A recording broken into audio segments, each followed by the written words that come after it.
Zehirli yılanlar birçok orman ve çölde hüküm sürse de bazı canlılar bu tehlikeli sürüngenlere karşı koyup galip gelmeyi başarıyor. Mesela bu görüntüdeki örümcek kendisinden 30 kat büyük yılanları alt ediyor. Az sonra bahsedeceğimiz 20 cesur canlının zehirli yılanlara karşı hayatta kalma mücadelesinde nasıl başarılı olduğunu keşfetmeye hazır mısınız?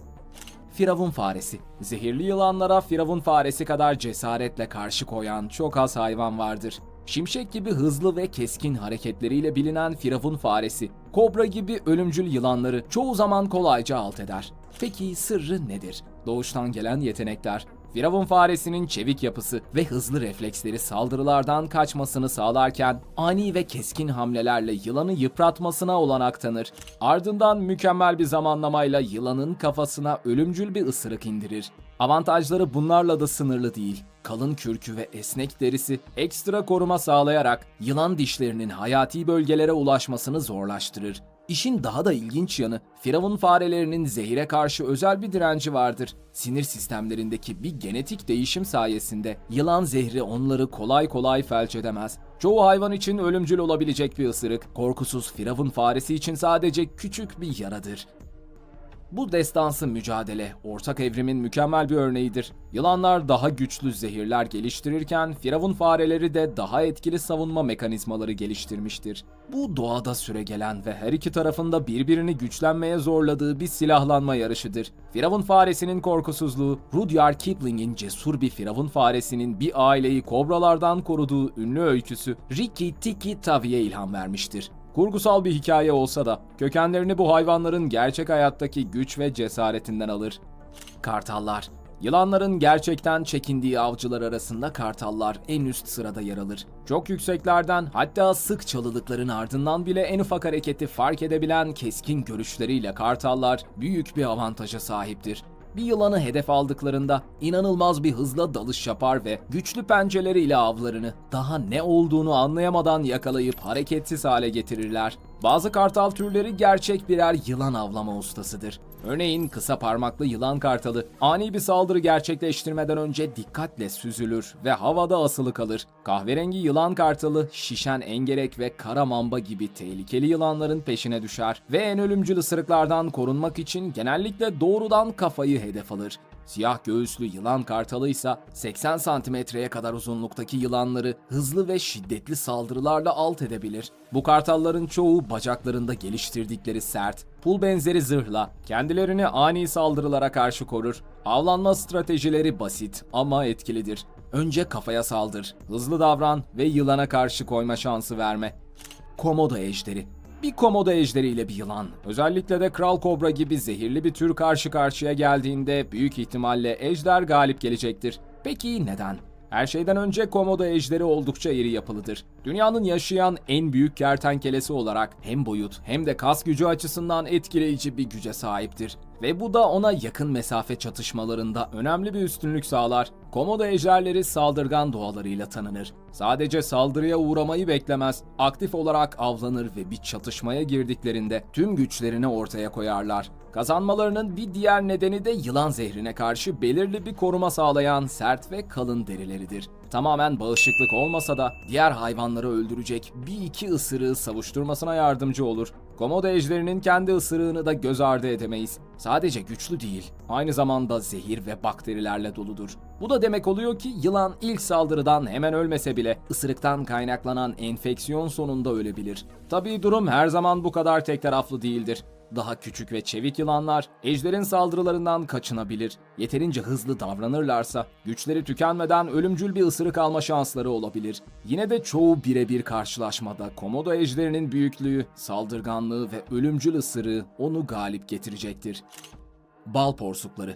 Benim de favori hayvanlarından birisi olan bal porsukları, Afrika ve Asya'nın belirli bölgelerinde yaşayan, hayvanlar alemindeki en gözü pek yılan avcılarından biridir. Küçük boyutlarına rağmen zehirli yaratıklarla savaşır ve genellikle bu mücadelelerden zaferle çıkar. Kalın ve esnek derisi sayesinde ısırıldığında bile rahatça hareket edebilir ve çoğu yırtıcıyı durduracak saldırıları savuşturabilir. Tıknaz ama güçlü yapısıyla bu hayvan, tehlikeli avları kovalamak ve alt etmek için ideal bir fiziğe sahiptir. Bal porsuğunu diğerlerinden ayıran en önemli özellik ise zehre karşı dirençli olmasıdır. Asetilkolin reseptörlerindeki özgün bir mutasyon sayesinde yılan zehri sinir sistemini kolayca etkileyemez. Tamamen bağışıklık olmasa da bal porsukları çoğu hayvan için ölümcül olabilecek ısırıklardan genellikle kurtulurlar. Avlanırken akıllı stratejiler kullanan bal porsuğu ya yuvanın çıkışlarını kapatır ya da kafasına etkili bir ısırık atmadan önce yılanı yorar. Şişen engerek ve kobralar dahil olmak üzere en tehlikeli yılan türleriyle mücadele ederek yılan popülasyonlarının dengelenmesinde önemli bir rol oynar. Dayanıklılık, zeka ve zehre karşı direnci bir araya getiren bal porsuğu, yılanlar için gerçek bir kabus haline gelmiştir.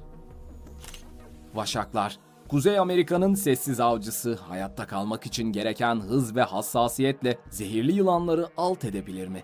Bilimsel adıyla Lynx rufus olarak bilinen vaşak, çıngıraklı yılanlar ve makosenler gibi tehlikeli türleri avlamakta ustalaşmıştır. Yiyecek kıtlığı yaşandığında vaşaklar, akıllıca bir tercih yaparak yılanları da menülerine eklerler. Keskin görüş ve mükemmel işitme yetenekleriyle sessizce yaklaşmadan önce çalılıklardaki en ufak hareketi bile algılayabilirler. Hedef menzile girdiklerinde ise şimşek gibi saldırır. 3,5 metreye kadar sıçrayabilir ve saatte 55 kilometre hıza ulaşabilirler. Vaşaklar yılan zehrine karşı bağışıklık geliştirememiş olsalar da ölümcül yılanlarla ustaca başa çıktıkları gözlemlenmiştir. Arizona'da yaşanan dikkat çekici bir olayda bir vaşak bir çıngıraklı yılanla karşı karşıya gelirken görüntülenmiştir. Yıldırım hızında bir hamleyle yılanı boynundan yakalayıp götüren vaşak etkileyici bir zamanlama, cesaret ve taktiksel ustalık sergilemiştir. Vaşağın stratejisi basit ama etkilidir. Gizli kalmak, hızlı saldırmak ve zehirli avından bir adım önde olmak. Sekreter kuşu. Sahra altı Afrika'nın uçsuz bucaksız otlarında, uçsuz bucaksız otlaklarında, çoğu canlının yaklaşmaktan çekineceği yerlerde güvenle dolaşan bir kuş vardır. Zehirli yılanları avlama ve öldürme konusundaki olağanüstü yetenekleriyle tanınan sekreter kuşu, yılanlardan korkmadan savananın her köşesinde gezinir. Gökyüzünden saldıran diğer yırtıcı kuşların aksine yerde yaşayan bu avcı, yılanları olağanüstü bir hassasiyetle avlar. Bir yılanla karşılaştığında saldırısı hem hızlı hem de acımasız olur. Uzun, kaslı bacaklarıyla şimşek gibi darbeler indirir. Her tekmesi vücut ağırlığının 5 katı kadar güçlü olabilir. Onu daha da etkileyici kılan şey doğal zırhıdır. Bacakları onu ısırıklardan koruyan kalın, pullu bir deriyle kaplıdır ve kobra ve şişen engerek gibi tehlikeli yılanlarla minimum riskle mücadele etmesine olanak tanır. Sekreter kuşu korku içinde tepki vermek yerine hesaplı bir özgüvenle hareket eder. Gücü, çevikliği ve doğal savunması onu yılanlarla yüzleşebilen ve onlara üstünlük sağlayabilen az sayıdaki hayvanlardan biri yapar. Ölümcül bir yılanla karşı karşıya kaldığınızda elinizde bacaklarınızdan başka hiçbir şey yoksa saldırmaya cesaret edebilir miydiniz? Kapan kaplumbağa. Kuzey Amerika'nın en acımasız tatlı su yırtıcıları arasında sayılan kapan kaplumbağalar ürkütücü bir şöhrete sahiptir. Bu tarih öncesi sürüngenler, özellikle de yılansı kapan kaplumbağa ve timsah kapan kaplumbağası güçlü çeneleri ve pusu taktikleriyle tanınır. Dünyada 3000'den fazla yılan türüne karşılık sadece 2 tür kapan kaplumbağa olsa da fırsat bulduklarında her zaman üstünlüğü ele almayı başarırlar. Kapan kaplumbağalar, bulundukları ortama bağlı olarak hem suda hem de karada yaşayan yılanları besin olarak tüketir. Kuzey Amerika'daki en iri tatlı su kaplumbağaları arasında yer alan bu türler, aynı zamanda en uzun ömürlü olanlardan bazılarıdır. Bu suya yatan avcılar olarak genellikle çamurlu sularda hareketsiz bekler ve avlarının vuruş mesafesine gireceği anı kollarlar. Yılanlarla karşılaşmalarının çoğu su altında gerçekleşir. Çünkü bu kaplumbağalar zorunlu olmadıkça ortamlarını pek terk etmezler. Belgelenmiş gözlemler su kaplumbağalarının su yılanlarını yakalayıp yuttukları görüntüleri ortaya koyar. Güçlerini, hassasiyetlerini ve verimliliklerini gözler önüne serer. Kalın kabukları ve milyonlarca yıldır neredeyse hiç değişmeyen evrimsel özellikleriyle kapan kaplumbağalar, yılanların içgüdüsel olarak uzak durduğu nadir sürüngenlerdendir. Rakunlar. Rakunlar zekaları ve etkileyici becerileriyle tanınan inanılmaz derecede uyumlu hepçil hayvanlardır. Normal beslenmeleri meyveler, kuru yemişler, böcekler, kerevitler, kurbağalar ve küçük memeliler içerse de bu akıllı canlılar fırsat bulduklarında yılanları avlama konusunda da oldukça yeteneklidirler. Yılanlar günlük diyetlerinin düzenli bir parçası olmasa da rakunlar bu sürüngenleri yemekten çekinmezler. Gerçekten de hem zehirsiz hem de zehirli yılanları avladıkları gözlemlenmiştir. Becerikli ön patilerini ve keskin pençelerini kullanan rakunlar, yılanları şaşırtıcı bir hassasiyetle kontrol eder ve öldürürler. Nadir durumlarda ölümcül darbeyi indirmeden önce yılanı etkisiz hale getirmek için taş veya moloz gibi çevresel nesneleri kullandıkları görülmüştür. Bu akıllıca strateji ısırılma riskini azaltır ve zorlu durumlarda problem çözme yeteneklerini gözler önüne serer. Bu tür bir uyum yeteneği, rakunların ne kadar becerikli olduklarını gösterir. Genellikle daha az tehlikeli avları tercih etseler de, özellikle besin kaynaklarının kısıtlı olduğu dönemlerde ulaşabildikleri her türlü yiyecekten faydalanırlar. Leoparlar. Yılanları korkutan hayvanları düşündüğünüzde aklınıza ilk olarak leopar gelmeyebilir ama gelmelidir. Leoparlar güçlü, zeki ve son derece hızlıdır. Vahşi doğada yılanlar bir leopara bulaşmamaları gerektiğini çok iyi bilirler. Leoparlar Afrika ve Asya'nın belirli bölgelerini içeren geniş bir coğrafyada yaşarlar. Sessizce hareket eden olağanüstü avcılardır. Eğer bir yılan yollarına çıkarsa bir leopar düşündüğünüzden çok daha hızlı saldırabilir. Keskin pençeleri ve güçlü çenelerini kullanarak bir yılanı ısırmaya bile fırsat bulamadan öldürebilirler. Leoparlar yılan zehrine karşı bağışık değildir. Bu yüzden temkinli davranmaları gerekir. Ancak hızları ve akıllı hareketleri genellikle onlara avantaj sağlar. Yılanlar soğukkanlıdır ve yakınlarda bir leopar sezdiklerinde mümkün olduğunca beladan uzak durmayı tercih ederler. Çoğu yılan hızla uzaklaşır ve saklanır. Piton gibi büyük yılanlar bile mümkünse leopardan kaçmaya çalışır. Aç bir leopar hızlı bir öğün bulursa iki kez düşünmez. Leoparlar ağaçlara tırmanmayı da sever ve bazen güvende kalmak için avlarını ağaçlara taşırlar. Bir yılan yakaladıklarında onu sıradan bir şeymiş gibi ağaca sürüklediklerini görebilirsiniz. Örümcekler. Çoğu insan örümceklerin yılanlar için bir tehdit oluşturduğunu düşünmez. Ancak Avustralya kırmızı sırtlı ve karadul örümcekleri gibi bazı türler yetenekli yılan avcılarıdır. Avustralya'da yaşayan kırmızı sırtlılar, karmaşık ağlar örer ve güçlü nörotoksik zehirlere sahiptir. Genellikle böcekleri hedef alsalar da dünyanın en ölümcül yılanlarından biri olan Pseudonaja textilis yani doğu kahverengi yılanlarını öldürdükleri belgelenmiştir. Amerika Birleşik Devletleri'nde ve diğer bölgelerdeki karadul ve kahverengi dul örümcekleri benzer davranışlar sergiler. Yapışkan ağlarını yılanları tuzağa düşürmek için kullanır. Ardından zehirleriyle onları ısırıp felç ederler. Bu örümceklerin mercan yılanları ve çıngıraklı yılanlar gibi zehirli türler dahil olmak üzere 7 farklı aileden yılanları alt ettiği bilinmektedir. Avlarından 30 kat daha küçük olmalarına rağmen hızlı ağ sarma tekniği, stratejik ısırıklar ve güçlü zehirleriyle yılanı alt ederler. Yılan öldükten sonra dokularını sıvılaştıran enzimler enjekte ederek onu tüketebilecekleri, besin açısından zengin bir sıvıya dönüştürürler. Kuş yiyen Goliath gibi daha büyük örümcekler de yılanları avlarlar. Bu dev örümcekler 28 santimetreye varan bacak açıları ve güçlü zehirleriyle kendilerinden çok daha büyük yılanları etkisiz hale getirebilirler. Çakallar. Kuzey Amerika'ya geri dönelim ve bu çevredeki en zeki ve en uyumlu hayvanlardan biri olan çakallarla tanışalım. Bu canlılar adeta hayatta kalmayı başaran nihai varlıklar gibidir. İster ormanda ister çölde, hatta şehirde olsun, çakallar yaşamlarını sürdürmenin bir yolunu mutlaka bulurlar. Yakalayabildikleri her şeyi yerler ve evet, buna yılanlar da dahildir. Çakallar hızlı düşünürler. Çoğunlukla tavşan ve kemirgenlerle beslenseler de yılanlar da sıklıkla menülerinde yer alır. Çakallar tıpkı Kuzey Amerika kunduzu gibi özellikle çıngıraklı yılanların veya bahçe yılanlarının bolca bulunduğu bölgelerde kilitli bir türdür. Yine de bir yılanla baş etmek kolay değildir. Çakallar gerçekten dikkatli olmak zorundadır çünkü yılan zehrine karşı bağışıklıkları yoktur. Bu yüzden hızlarını kullanıp yılanın etrafında döner, onu yorar ve ardından çabucak kafasından ısırırlar. Mesele her zaman yiyecek bulmakta değildir. Çakallar yavrularını koruma konusunda son derece hassastır. Eğer bir yılan çakalın yuvasına fazla yaklaşırsa, çakal yavrularını güvende tutmak için onu öldürmekte tereddüt etmez. Çakallar adeta hayatta kalmak için tasarlanmışlardır. Güçlü çeneleri ve keskin dişleri vardır ve gerektiğinde oldukça hızlı koşabilirler. Opossum, Amerikan keseli sıçanı. Sıçanların çöpünüzü karıştıran, zararsız, ağır hareket eden yaratıklar olduğunu düşündüğünüzü biliyorum. Ancak söz konusu yılanlar olduğunda bu küçük keseliler aslında gayet üstündür. Yılanlar, özellikle de zehirli olanlar, keseli sıçanlarla karşı karşıya gelmek yerine onlardan kaçma eğilimindedir. Peki bunun nedeni nedir? Keseli sıçanlar inanılmaz derecede dirençlidir.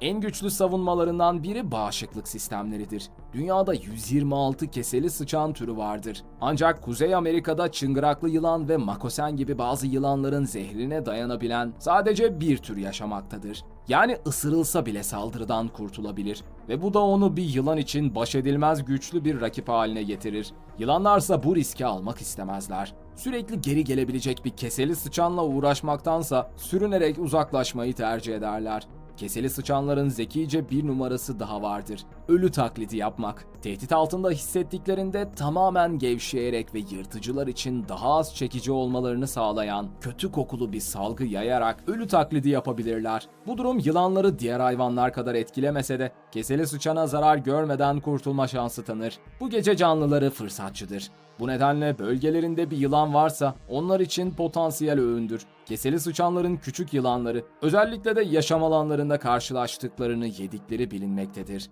Yılanlar artık onlara bulaşmamaları gerektiğini çok iyi bilirler. Peygamber devesi. Peygamber develeri bazen küçük yılanlarda dahil olmak üzere en masum avları bile şaşırtabilen sinsi avcılardır. Pusu taktikleriyle tanınan peygamber develeri, hedefleri vuruş mesafesine gelene kadar çevrelerine kamufle olarak hareketsiz bekler. Bir yılan ya da böcek fazla yaklaştığında peygamber devesi şimşek gibi saldırır ve güçlü ön bacaklarını kullanarak avını yakalar ve hareketsiz hale getirir. Peygamber develeri gerçekten korkusuzdur. Yenilme ihtimali bile onları avlanmaktan alıkoymaz. Bu olağanüstü böcekler seçici yiyiciler değildir. Genellikle çeşitli böceklerle beslenseler de kertenkeleler, kurbağalar ve hatta sinek kuşları gibi daha büyük canlılarla da beslenebilirler. Kavrama güçleri hayret vericidir. Bazı türler kendilerinden çok daha büyük avları sıkıca tutarak kolayca kaçmalarını önleyebilir. Peygamber develeri acımasız avcılar olsalar da yılanlarla ilişkileri çift yönlüdür. Soğukkanlı canlılar olan yılanlar genellikle aşırı sıcaklarda zorlanırlar ve bu da onları en savunmasız oldukları anlarda peygamber devesi saldırılarına açık hale getirir. Kutup porsuğu. Vahşi doğanın en zorlu hayvanlarından bahsedecek olursak, kutup porsuğu kesinlikle listenin en başında yer alır. Fiziksel olarak çok büyük olmasa da olağanüstü gücü ve korkusuzluğuyla nam salmıştır. Kendisinden çok daha iri hayvanları, hatta geyikleri bile avlayabilir. Bunun yanında yılan, fare, tavşan, kurbağa, solucan ve kuş gibi küçük avları da menüsüne eklemekten çekinmez. Kutup porsuğunun vücut yapısı adeta bir savaş makinesi gibidir. Kısa ama güçlü bacakları, dondurucu soğuğa dayanıklı kalın kürkü ve kemikleri bile parçalayabilen muazzam çene gücü vardır. Hem usta bir tırmanıcı hem de yetenekli bir yüzücü olması, avını ister ağaçta, ister suda, nereye kaçarsa kaçsın yakalayabilmesini sağlar. Kutup porsuğu sadece aktif avcılıkla yetinmez. Aynı zamanda mükemmel bir leş yiyicidir. Başka yırtıcıların artırdığı avları bulduğunda bu fırsatı asla kaçırmaz. Hatta bazen daha büyük yırtıcıları korkutup onların avlarını çalacak kadar gözü karadır. Bu olağanüstü hayvanlar genellikle kuzey ormanları ve karlı dağlar gibi ıssız, soğuk bölgelerde yaşar. Sürekli hareket halinde oldukları ve durmaksızın yiyecek aradıkları için geniş yaşam alanlarına ihtiyaç duyarlar. Timsahlar. Timsahlar inanılmaz güçleri, demir gibi zırhları ve 3700 PSI'yi aşan sıkıştırma gücüne sahip çeneleriyle doğanın en üst düzey avcıları arasındadır. Bu özellikleri sayesinde yılanlar dahil hemen her türlü avı alt edebilirler. Doğal ortamlarında timsahların şişen engerek, orman kobrası ve ölümcül kara mamba gibi zehirli yılanları avladığı gözlemlenmiştir. Kalın, pullu derileri doğal bir zırh görevi görürken pusu kurma konusundaki ustalıkları onları yakın mesafede son derece tehlikeli kılar. İster bulanık sularda olsunlar, ister nehir kenarlarında. Hareketsiz bekleyerek avlarını şaşırtma konusunda tam bir ustadırlar. Tabii bu av-avcı ilişkisi her zaman timsahların lehine işlemez. Güneydoğu Asya ve Güney Amerika'da Burma pitonu ve yeşil anakonda gibi dev yılanların küçük timsahları avladığı bilinmektedir. Florida'daki Everglades bataklığında da timsahların piton avladığı görülmüştür. Bu karşılaşmaların sonucu genellikle hayvanların büyüklüğüne, zamana ve çevre koşullarına bağlıdır. En güçlü avların bile zayıf yanları olabilir. Kargalar. Kargalar yılan avcıları denince akla gelen ilk hayvanlar olmayabilir. Ancak bu hayvanlar zekaları ve becerileriyle bazı yılan türleri için ciddi bir tehdit oluşturur. Şahin gibi güçlü yırtıcılar kadar kuvvetli olmasalar da kargaların çok daha etkili silahları vardır. Üstün zekaları ve kusursuz ekip çalışmaları. Kargaların en etkileyici taktiklerinden biri toplu saldırıdır. Özellikle küçük veya daha az saldırgan bir yılanla karşılaştıklarında grup halinde koordineli saldırırlar. Bu ezici grup taktiği yılanı şaşkına çevirip yorarak kaçmasını zorlaştırır. Adeta profesyonel bir strateji ekibi gibi çalışır. Her kuş görevini mükemmel bir uyumla yerine getirir. Fiziksel güçleriyle öne çıkmasalar da kargaların keskin gaga ve pençeleri ciddi yaralanmalara yol açabilir. Yılanın göz ve kafa gibi hassas noktalarını hedef alarak acımasızca saldırırlar. Bu da yılanın kurtulma şansını oldukça azaltır. Ayrıca yuvalarını ve bölgelerini koruma içgüdüleri çok güçlüdür. Yavrularına tehdit oluşturan bir yılanı tereddüt etmeden uzaklaştırır ve bir daha geri dönmemesini sağlarlar. Kirpiler. Bir yılanın en büyük korkusu denince akla dev bir yırtıcı veya zehirli bir yaratık gelebilir ama şaşırtıcı bir şekilde ağır hareket eden ve sakin görünen kirpi, çoğu yılanın karşılaşmak istemeyeceği güçlü bir savunma mekanizmasına sahiptir. Kirpiler adeta doğanın iğne yastıklarıdır. İğne gibi sivri dikenleri onların en büyük kozu olup bir yılanın derisini kolayca delebilir. Düşünsenize, ısırmak için hamle yapan bir yılanın yüzü dikenlerle karşılaşıyor. Bu sadece acı vermekle kalmaz. Yılanın dişleri dikenlere takılarak hayati açıdan tehlikeli bir duruma düşmesine neden olur. Tehlike anında kirpinin yaptığı şey çok akıllıcadır. Sırtını dönerek dikenli yüzeyini saldırgana doğru çevirir. Bu zekice manevra yılanı aşılması neredeyse imkansız bir diken duvarıyla karşı karşıya bırakır ve normal ısırma tekniği etkisiz hale getirir. En gözü kara yılan bile bir kirpiyle uğraşmadan önce 2 kere düşünür. Büyük boynuzlu baykuş.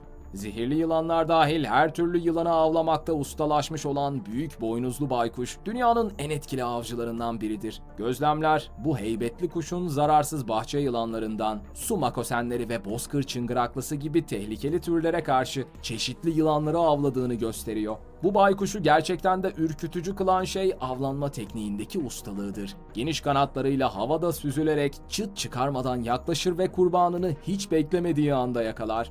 Kuzey Amerika'nın en iri ve en güçlü baykuş türlerinden biri olan bu yırtıcı kuş, keskin pençeleriyle avına müthiş bir darbe indirir ve onu etkisiz hale getirir. Ardından gagasıyla yaptığı isabetli vuruşlarla avını ya anında öldürür ya da savunmasız bırakır. Sessizliği, gücü ve öldürücü isabeti sayesinde gecenin en korkulan avcılarından biridir.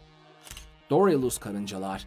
Orta ve Doğu Afrika'nın vahşi doğasında bir yılan kendini ne kadar güçlü hissederse hissetsin, milyonlarca karıncanın oluşturduğu bir ordu karşısında hiç şansı yoktur. Safari karıncaları veya Dorilus olarak da bilinen sürücü karıncalar 22 milyon bireye ulaşabilen devasa koloniler halinde hareket eder. Saldırıları hızlıdır ve organize olup karşısına çıkan her şeyi istila edebilirler. Genellikle böcekler, örümcekler ve solucanlarla beslenseler de uygun koşullarda yılanlar da dahil küçük omurgalıları da avlarlar. Yaralı, sıkışmış veya yavaş hareket eden bir yılan binlerce karıncanın ısırığıyla felç olabilir. Bu karıncaların en ürkütücü özelliği göçebe yaşam tarzlarıdır. Vücutlarını birbirine kenetleyerek geçici yuvalar oluşturur ve sürekli yer değiştirirler. Geniş alanları tarayan saldırılarında karşılarına çıkan savunmasız her canlıyı tüketirler. Sağlıklı yılanlar genellikle zemin titreşimini algılayıp kaçmayı başarsa da karıncaların sayıca üstünlüğü ve hızı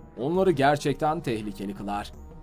Yaban domuzu. Bilimsel adıyla Suscrofa olarak bilinen bu hayvanlar, saldırgan doğaları ve uyum yetenekleriyle ünlüdür. Beslenmeleri ağırlıklı olarak kökler, meyveler, meşe palamutları ve diğer bitkilerden oluşsa da bu dayanıklı canlılar fırsatçıdır ve menülerine yılanları da dahil ederler. Şaşırtıcı gelebilir ancak yaban domuzlarının çıngıraklı yılanlar dahil hem zehirsiz hem de zehirli yılanları avladıkları ve tükettikleri gözlemlenmiştir. Peki onları böylesine tehlikeli karşılaşmalarda başarılı kılan nedir? Öncelikle kalın ve sert derileri doğal bir zırh işlevi görerek zehirli ısırıklara karşı koruma sağlar. Buna ek olarak keskin dişleri toprağa kazma ve savunma için güçlü birer araç olarak işlev görür. Böylece kendi risklerini en aza indirirken yılanları öldürebilirler. Yaban domuzları yiyecek ararken toprağı ve bitki örtüsünü alt üst ettikleri kökü kazma davranışlarıyla bilinir. Bu faaliyet yılanların yaşam alanlarını bozabilir ve av kaynaklarını azaltarak yılan popülasyonlarını dolaylı olarak baskı altına alabilir. Güçleri, dayanıklılıkları ve agresif besin arama tarzlarıyla yaban domuzları sadece fırsatçı olmaktan öte yılanlar için gerçek bir tehdit.